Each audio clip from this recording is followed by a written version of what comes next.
오늘 3부에 배우신 또 명절을 맞이하여 또 가족을 찾은 우리 모든 분들에게 하나님의 은혜가 충만하길 간절히 바라겠습니다.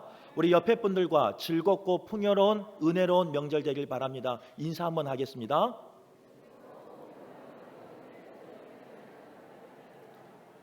네, 어떤 학생이 저에게 이렇게 말했어요. 즐거운 명절 되길 바랄게 라고 말하니까 그것은 목사님한테 달렸대요. 왜 그러냐 그러니까 명절이 시작되는 날 설교가 길면 즐거울 수가 없대요. 학생의 말이에요. 그래서 마음은 조금 짧게 하려고 마음은 준비했는데 잘 될지 안 될지는 잘 모르겠습니다. 하지만 마음은 설교를 짧게 함으로 즐거운 명절 되기를 원하는 목사의 마음이니까요. 그 학생의 또 소망이니까요. 그대로 되길 간절히 바라겠습니다. 네, 설교가 길든 짧든 은혜 받고 하여튼 행복한 명절 되시길 바라겠습니다. 오늘 말씀은 이제 디모데후서 4장 1절과 2절의 말씀인데요. 디모데전후서의 마지막 장이 바로 오늘 말씀입니다. 이 마지막 장에 유언과 같은 본문이 바로 오늘 본문인데요. 사도 바울은 회심한 후에 평생 예수만 전하고 살았습니다. 또 모든 것을 빼앗겨도 평생 예수만 전한 사람이 사도 바울이었습니다. 감옥에 갇혀 있는 상황임에도 불구하고 예수를 증거하며 간증한 사람이 사도 바울이었다는 거예요. 특별히 디모데후서 4장 이 본문의 배경을 보면요, 죽을 날을 얼마 남기지 아니하는 사도 바울의 상황이 잘 녹여 있다는 거예요. 죽을 날이 얼마 남지 않았지만 사도 바울은 여전히 하나님 앞에서 예수님만 자랑하며 예수님만 전하고 있는 본문이 오늘 본문의 말씀이에요.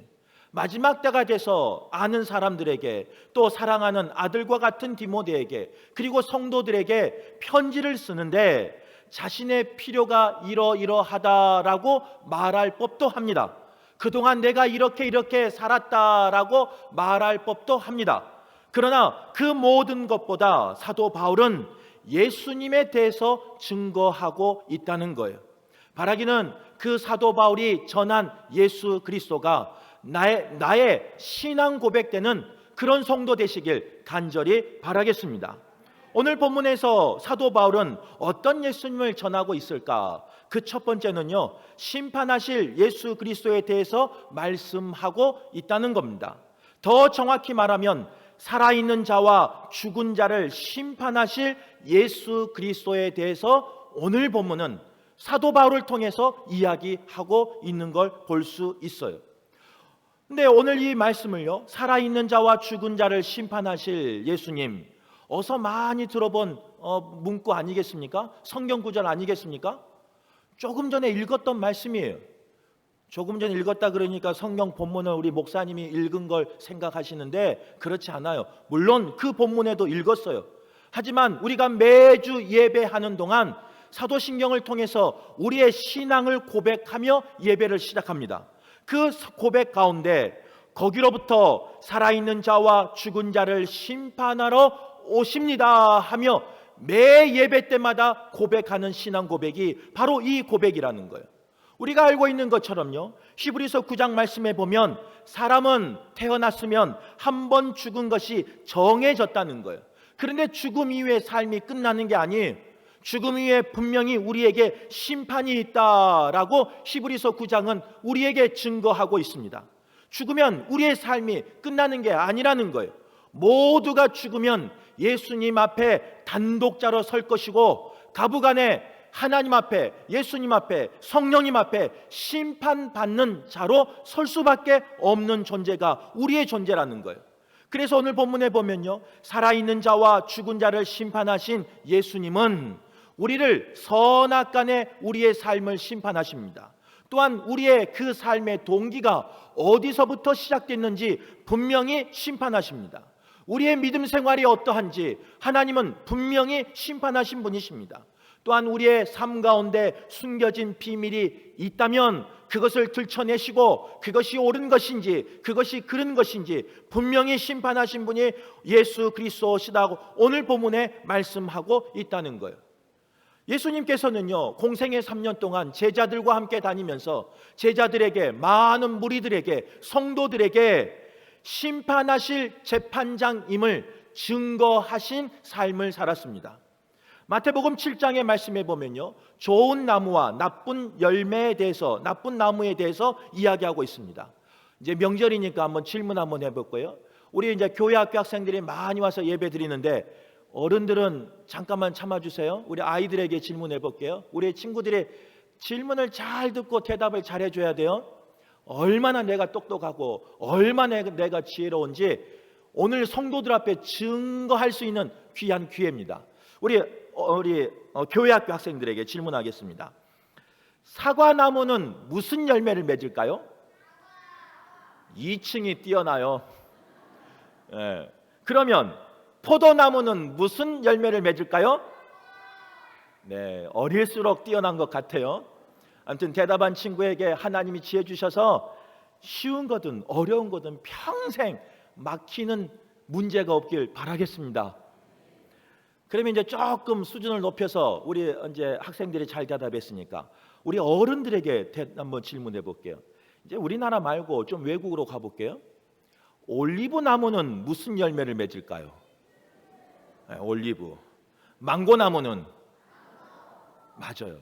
그러면 이제 찬양대. 그래도 찬양대가 가운을 입고 그래도 좀 구별되어 있잖아요. 제일 어려운 문제. 좋은 나무는? 나쁜 나무는? 봐봐요. 가운 입을 만하잖아요. 맞아요. 좋은 나무는 좋은 열매를 맺고 나쁜 나무는 나쁜 열매를 맺는다. 마태복음 7장에 기록되어 있습니다. 그런데 중요한 것은 좋은 열매와 아름다운 열매를 맺지 못한 나쁜 열매는 찍어서 불에 던지라, 이렇게 심판하신다. 분명히 경고하고 있다는 거예요. 또한 마태복음 13장 말씀해 보면요, 알곡과 가라지 비유가 나옵니다. 그 알곡과 가라지 비유 가운데 주인과 종이 대화하는 이야기가 나와요. 주인님, 우리가 저기에 나쁜 씨를 뿌리지 않았고 좋은 씨만 뿌렸는데 왜 가라지가 납니까? 이렇게 물어봐요. 그리고 또 더 나가서 주인에게 이렇게 물어봐요.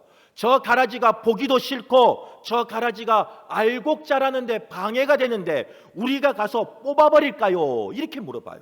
그러니까 주인이 뭐라고 말하냐면, 가만히 두어라. 가라지를 뽑다가 곡식까지 뽑힐까 걱정된다라고 말하면서 마태복음 13장 30절에 그러나 둘 다 추수 때까지 함께 자라게 두어라. 그러나 추수 때가 되면 가라지는 불사르게 단으로 묶어라.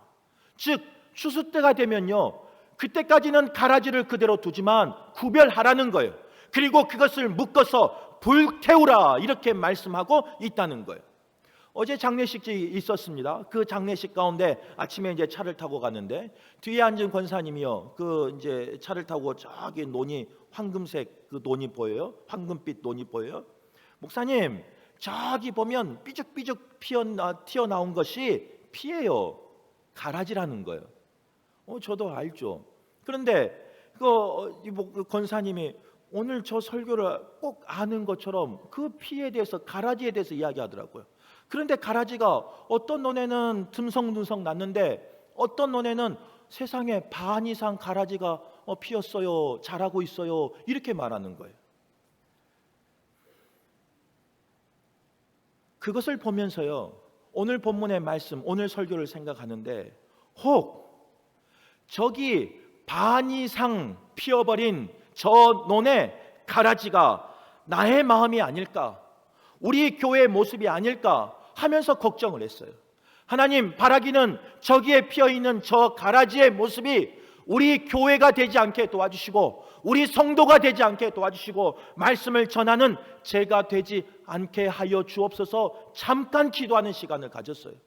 바라기는 오늘 예배하는 우리 성도들도요, 그 가라지의 모습이 사라지는, 그 가라지의 모습이 없는 알곡만 있는 그런 성도 되시길 간절히 바라겠습니다. 또한 마태복음 25장 말씀에 보면요, 달란트 비유가 나옵니다. 그 달란트 비유를 보면서 예수님께서 뭐라고 말하느냐, 착하고 충성된 종이 있는가 하면 악하고 게으른 종이 있다, 이렇게 말씀합니다. 그래서 21절과 23절 말씀에 보면 착하고 충성된 종아라고 부르면서 적은 일에 충성하였음에 내가 많은 것을 내게 맡기리니 내 주인의 즐거움에 참여할지어다, 이렇게 축복하고 있다는 거예요. 하지만 26절 말씀에 보면요, 악하고 게으른 종아, 가진 것까지 빼앗기고 바깥 어두운 데 내쫓기고 슬피 울며 이를 갈리라, 이렇게 심판하신다 분명히 말씀하고 있어요. 하나님은요, 예수님은요, 성령님은요, 우리에게 심판주로 오신다는 거예요. 언젠가 우리를 갈아지는 곳간에, 알곡은 곳간에, 갈아지는 묶어서 불태운다 말씀하시고, 착하고 충성된 종은 주님의 그 잔치에 참여하게 하신다라고 말씀하지만, 악하고 게으른 종은 슬피 울며 쫓겨나며 이를 갈며 가진 것까지 빼앗긴다, 성경은 분명히 말씀하고 있다는 거예요. 오늘 이 말씀이 우리 모두에게 들리는 말씀 되시길 간절히 바라겠습니다. 마지막 때가 분명히 있고 그 마지막 때는 주님이 심판하셔요. 이어서 마태복음 25장의 말씀에 보면요, 양과 염소 비유가 나옵니다. 양은 오른쪽으로, 염소는 왼쪽으로 구별하라 라고 말하면서 오른쪽에 있는 양에게 축복하셔요. 복을 받을 자들이여, 창세부터 너희를 위하여 예비된 나라를 상속받으리라, 구별하신다는 거예요. 하지만 왼쪽에 있는 자들에게 이르기를, 저주를 받을 자들아, 나를 떠나 마귀와 그 사자들을 위하여 예비된 영원한 불에 들어가라, 이렇게 말씀하고 있습니다.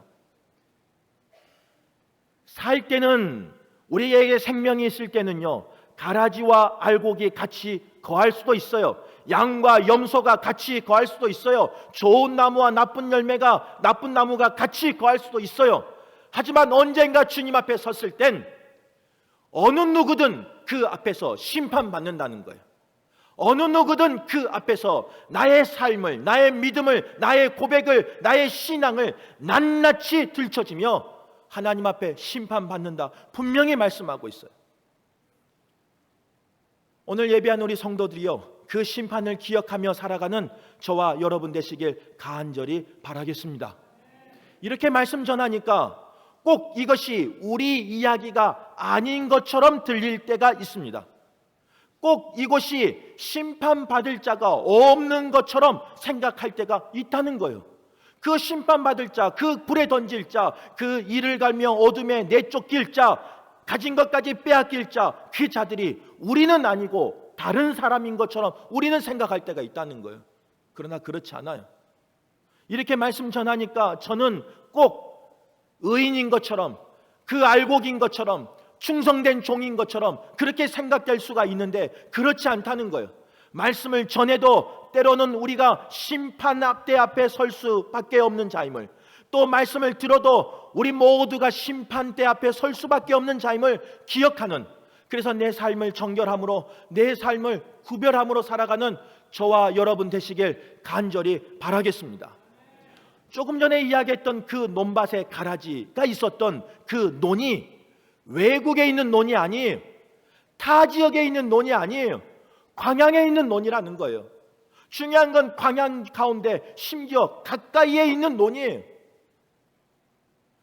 왜 하나님께서 그 장래하는 가운데 이 가까이에 있는 그 논에 핀 가라지를 바라보면서, 그 논에 반 이상의 가라지를 덮인 그 논을 바라보면서 그 권사님을 통해서 저에게 말씀하셨을까? 다른 거 아니에요. 그 심판대 앞에 설 자가, 때로는 불태워질 자가 가까이에 있는 말씀을 전하는 저일 수도 있고 우리일 수도 있다는 거예요. 바라기는 하나님이 때로는 자연을 통해서, 말씀을 통해서, 여러 가지 역사를 통해서 말씀하시는 그 하나님의 음성을 분별하며 나가는 우리 모두가 되시길 간절히 바라겠습니다. 두 번째로요, 사도 바울이 전한 예수님은 누구시냐? 다시 오실 예수 그리스도, 이렇게 전하고 있다는 겁니다. 예수님께서는 하늘로 올라가신 그대로 다시 오신다, 성경 여러 곳에서 증거하고 있습니다. 선포하고 있습니다. 그때가 언제인지는 정확히 알 수 없어요. 물론 이단들은요, 그때를 뭐 시간으로 계산하고 문자로 계산하고 뭐 횟수로 계산해가지고 언제다라고 말은 하지만 성경은 그렇게 말하고 있지 않아요. 예수님도 그 시간을 모른다 이렇게 말씀하고 있어요. 하지만 분명한 것은 오신다는 거예요. 다시 오신다는 거예요. 창조주 하나님이 구원자인 예수님에게 가라라고 말씀하시면 주님이 이 세상에 분명히 다시 오신다는 거예요. 다시 오실 그날을 소망하며 우리는 흠 없이 살 수 있길 바라요. 책망받을 것 없이 사시길 바라요. 부끄러움 없는 삶을 살아내길 간절히 바라겠습니다. 다시 오실 것을 아는데 언젠가 주님이 다시 오셔서 우리를 이 전 세계를 심판할 것을 아시는데 어떻게 그 다시 오실 주님을 기다린다고 하면서 믿는다고 하면서 고백한다고 하면서 우리의 삶이 잘못된 길로 정결하지 못한 것으로 부정한 것으로 세상의 것으로 가득 차 있는지 때로는 이해가 안 될 때가 있어요. 우리 남성들이 군 생활을 해봐서 알 거예요. 군 생활하면요 내무 검열이라는 게 있습니다. 매일 하는 검열도 있어요. 그것은 조금 청소하고 조금 부족해도 넘어가요. 우리끼리니까. 하지만 외부에서 1년에 한 번 나오는 내무 검열이나 보안 검열 같은 게 있을 때가 있습니다. 그러면 그 내무 검열과 보안 검열을 준비하는 그 내무반은요, 그 부대는요 몇 달 전부터 준비해요. 때로는 수량이 부족한 것이 있을 수 있어요.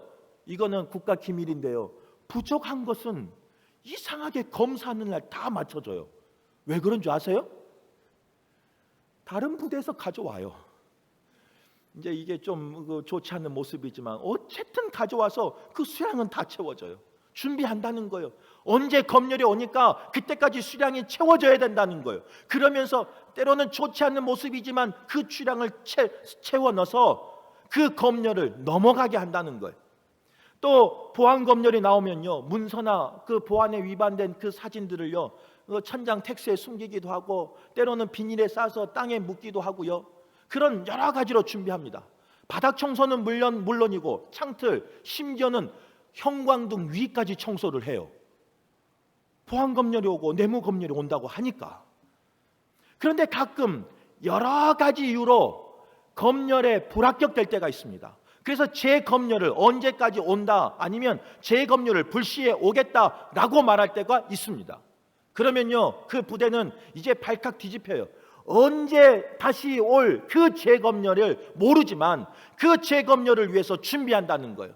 그동안도 준비했지만 이제는 재검열 가운데 통과하기 위해서 그 재검열이 통과 안 되면 휴가가 잘리거든요. 그래서 열심히 준비해요.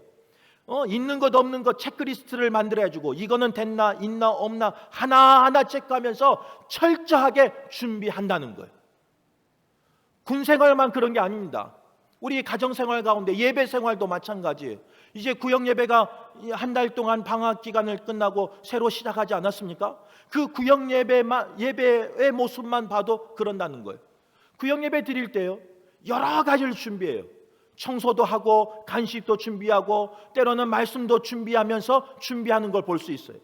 저희 집은 수요일 날 구역예배를 드립니다. 이제 돌아가면서 사모님들 가정 돌아가면서 수요일 날 드리는데 언제부터 준비하느냐? 월요일부터 준비해요. 이번 주 수요일이 우리 집 구역예배인데 물론 청소는 하지 않아요. 월요일은 마음의 준비를 한다고요. 그러면서 화요일, 수요일 아침까지요 그 구역예배 드리기 전까지 여러 곳을 준비하면서 때로는 깨끗이 청소하면서 때로는 여러 가지를 사놓으면서 그 예배를 준비하는 모습이 우리의 가정의 모습이라는 거예요. 마음 같아서는요 그러니까 수요일 날 가보면요 틀려요. 어제 우리 집, 오늘 우리 집, 같은 주소, 같은 집, 같은 층에 올라가는데 문을 열면 향기가 나고요 문을 열면 틀려요. 반짝반짝해요. 아마 성도님들도 그러지 않을까 싶어요. 그러면서 그 깨끗한 정리된 아름다운 집을 보면서 우리 아내가 있어서 좀 미안한데 마음은 그래요. 일주일에 2번씩 드렸으면 좋겠다. 우리 집에서만. 그러면 날마다 준비하면서 날마다 깨끗하지 않겠어요? 하물며 군생활도 그렇고 하물며 예배하는 구역예배 가운데서도 준비하면서 나가요. 그런데 살아있는 자와 죽은 자를 심판하실 주님이 다시 온다고 하는데 우리는 어떻게 준비하고 있는지, 우리는 어떻게 예비하고 있는지 오늘 말씀은 점검하라, 이렇게 말씀하고 있는 거예요. 바라기는 우리의 집만 정리하는 것이 아니라, 우리의 외모만 정리하는 것이 아니라 우리의 믿음을 정리하시길 바라고, 우리의 거룩한 삶을 회복하는 저와 여러분 되시길 간절히 바라겠습니다. 이제 아마 오늘 오는 우리 가족도 있을 거고, 미리 온 가족도 있을 건데요, 죄송하지만 집에 가봐요. 부모님 집 가도 그러고 자녀 집 가봐요. 평상시 모습이 그 모습이 아니에요. 먹는 음식 봐봐요. 평상시 그렇게 먹지 않아요.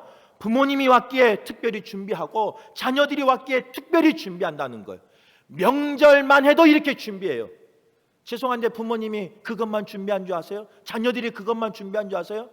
부모님을 맞이하려고, 자녀들을 맞이하려고 그동안 뽑혔던 눈썹도 그리기 시작하고요, 또 그동안 조금 일그러졌던 그것도 다시 보수하기도 하고요.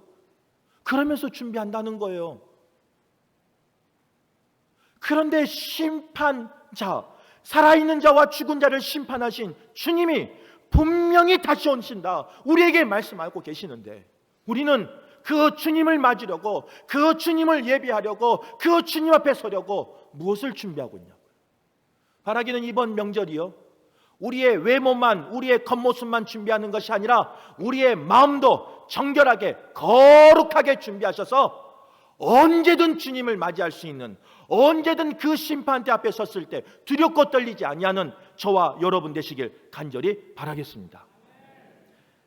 세 번째 대지가 있는데 그 아이하고 제가 즐거운 명절을 보내기 위해서 말씀을 정리할게요.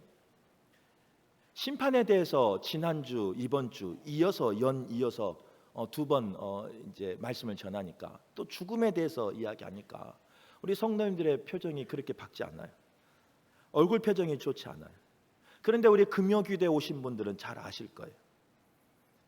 성경 말씀의 대부분 말씀은 때로는 우리를 때리기도 하시고 때로는 훈육하기도 하시는, 우리가 듣기 거북한 말씀일 때가 많습니다.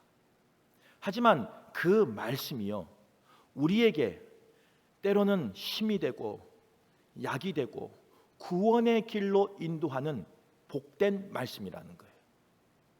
이제 명절이 돼서 가정마다 가면 많은 과일들이 있을 거고, 시장만 가도 뭐 농사가 안 됐다, 뭐 어쩌고 저쩌고 해도 그냥 과일 상자가 산더미처럼 쌓인 걸 볼 수 있어요. 그 아름다운 과일, 그 먹음직스러운 과일, 그 열매가 그냥 맺혀진 게 아니에요. 그냥 햇빛이, 따뜻한 햇빛만 있으면 그 풍성한 열매가 맺어질 것 같은데 그렇지 않아요.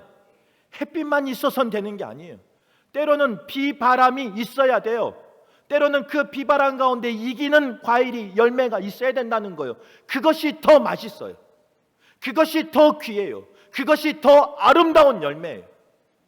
우리의 삶 가운데 축복의 말씀, 위로의 말씀, 그 말씀만 들으면 얼마나 좋겠어요. 특별히 명절날 많은 자녀들이, 많은 부모님들이 모였는데 목사인 저도 축복의 말씀을 전하고 싶어요.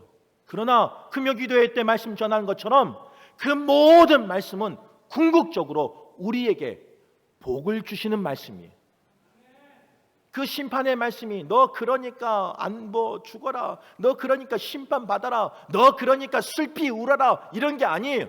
그런 삶이 있으니까 그 삶 속에서 구별된 삶을 살아라. 그런 심판이 있으니까 그 삶 속에서 정결한 삶을 살아라. 그동안 그렇게 살지 못했지만 이 명절 기간 동안 함께 모여서 결단하며 새로 출발해라, 이 말씀이라는 거예요.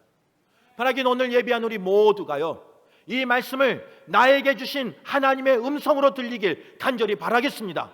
그래서 결단할 것이 있으면 결단하시고, 돌이킬 것 있으면 돌이키시고, 더 나아가 나의 마지막을 믿음으로, 정결함으로, 거룩함으로 준비하는 우리 모두가 되셔서 심판의 날이 두렵고 떨리는 날이 아니라 기다려지는, 기다릴 수 있는, 소망하는, 설레이는 그런 날 되시길 간절히 바라겠습니다.